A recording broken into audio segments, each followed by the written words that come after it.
पहिले तर गरुड झेपतेच उपकार आहे आमच्यावर बरं का. गणेश संपत मोकाटे हा मुलगा आहे. माझं नाव संपत एकनाथ मोकाटे आहे. हो, त्याची आमची परिस्थिती खूप नाजूक होती. आमच्याकडे काय 1-2 गायी होत्या फक्त. तर त्याच्यावर त्याचं शिक्षण आहे ते आम्ही केलं. योग तो असा निघाला का आमचं गाव भलं 7-8 हजाराची संख्या आहे, पण पूर्ण गावात तो नंबर 1 होता रनिंगमध्ये. आता आम्हाला नव्हतं वाटत का तो इतकं फास्ट राहील बा असं.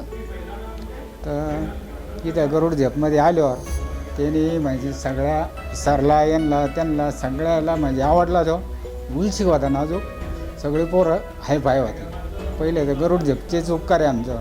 का आम्हाला असं झालं का बुवा पहिल्या म्हणजे 2च महिने बाकी होते त्याची समजा काय परीक्षेसाठी.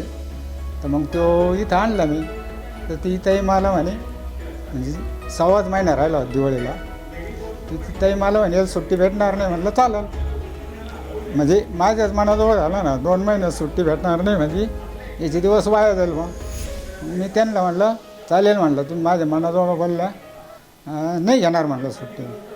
6 महिन्यानंतर दिवाळी आली. दिवाळीला मी त्याला काय घरी घेतलं नाही. मग इथंच राहिला तो. त्याला म्हणलं या म्हणे त्याला बोलावं घरी. म्हणलं लगेच नाही बोलायचं. तर मग त्याला इथंच ठेवला. पण त्याचे ते एवढे 8-10 दिवस वाया गेले असते ना तर तो आज तिकडे गेला नसता भाऊ असं आमचं म्हणणं आहे. 2 महिने त्यांनी इतकी म्हणजे शाळेची इतकी परीक्षेची त्याची इतकी केलं ना. 2 महिने त्याचं सिलेक्शन झालं आणि या सरांची ती पण इतके म्हणजे चांगले संस्कार पडले. त्याचं अभ्यास व्यवस्थित केला. 2 महिने गरुड करिअरमध्ये त्याचा येऊन गेला सिलेक्शन. तो जंबोला आहे.